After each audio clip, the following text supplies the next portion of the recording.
kinahanglan yun makigsultihan na ita no sa atong Ginoo mga igsoon. Tagaan atong panahon ang atong Ginoo nga makigsultihan na ita niya mga igsoon. Kaysa diyang makigsultihan na ita no sa atong Ginoo mga igsoon, dili gyud negatibo ang lugwa, kundi maayo gyud ang lugwa mga igsoon. Susama nini nga pangitabo sa dihang ang babae sa Marianon nakigsultihan na no nga sa atong Ginoo mga igsoon. No maayo gyud ang resulta. Maayo gyud ang lugwa mga igsoon.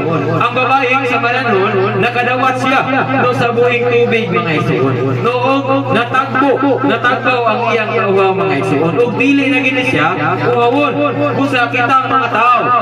Mga tao nga uhaw kayo. Mga tao mga igsoon nya do na gi panginahanglan. No kinahanglan nato nga matagbo ang atong kauhaw mga igsoon.